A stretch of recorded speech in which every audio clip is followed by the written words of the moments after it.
আসসালামু আলাইকুম, কেমন আছেন সবাই? এটা হচ্ছে কালকে বিকালের ভিডিও।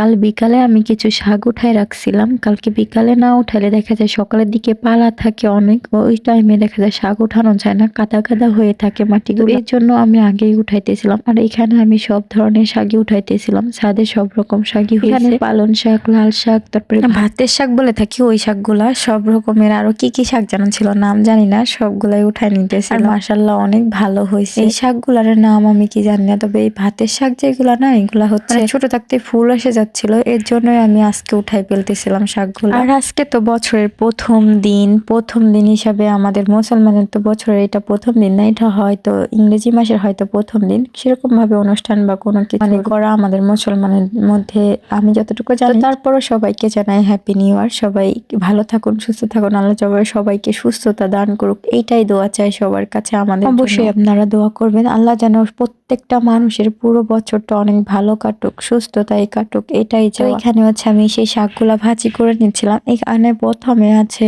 আমি রসুন পেঁয়াজ ভাজি করে নিছি হালকা একটু মরিচ দিয়ে, তারপরে হচ্ছে শাকটা দিয়ে দিছি। আর শাক ভাজিতে রসুনটা বেশি দিলে কিন্তু খাইতে ভালো লাগে। আমাদের আঞ্চলিক ভাষা বা আমাদের অঞ্চল এরকম ভাবে রসুন বেশি দেওয়া হয় শাকে। পেঁয়াজ মরিচও দেওয়া হয়, তবে রসুনের পরিমাণটা বেশি দিলে শাকটা একটু খাইতে ভালো লাগে। অন্যদিকে আমি গোশটা ভিজাই রাখছি, আর এটা হচ্ছে গোশ আগে ভাজি করে নিব, মানে হালকা একটু ভেজে নিব, যেহেতু পোল্ট্রি মুরগি এর জন্য। আয়ান তো খুবই পছন্দ করে মুরগির গোশ, মানে অন্য গোশের থেকে ওর কাছে মনে হয় এটা বেশি ভালো লাগে। শুধু ওর কাছে নয়, সব বাচ্চাদের কাছেই এটা খুবই নরম হয়, সফট হয়, এর জন্য খাইতে গেলেও ভালো লাগে, আর বাচ্চারা ওইটাই খাইতে চায়। এখানে আমি সব মশলা কষানো শেষ, গোশগুলো ভেজে রাখছিলাম, ওইটাই দিয়ে দিব।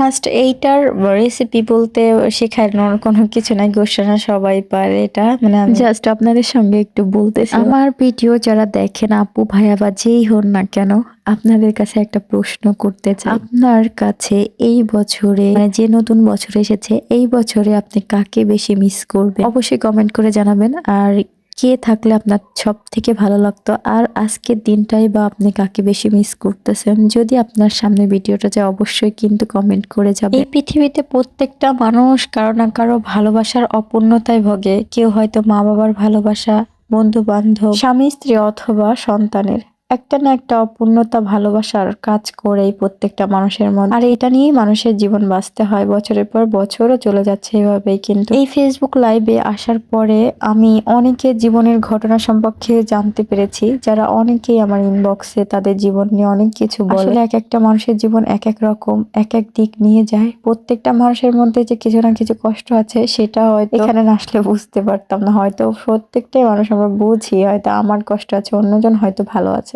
আসলে বিষয়টা এরকম। যাই হোক, এখানে হচ্ছে আমি পোলাওটাও বসাই দিছি। গোশ রান্না প্রায় একদিকে শেষ হয়ে গেছে, আর অন্যদিকে হচ্ছে পোলাওটাও রান্না বসাই দিছিলাম। সকালে নাস্তা করে নিতেছিলাম, আর আজকে তো সকালে ছাদের থেকে যে তোলা শাক ভাজি, মানে শাক দিয়ে ভাজি করেছিলাম, ওইটা দিয়ে গরম গরম ভাত দিয়ে খাইতেছিলাম। পোলাও আমি খাইনি, গোশও খাইনি, তো শাক ভাজি দিয়েই খাইতে ভালো লাগছে। যাই হোক, আজকে ভিডিও পর্যন্ত, ভালো থাকবেন, সুস্থ থাকবেন, আল্লাহ হাফেজ।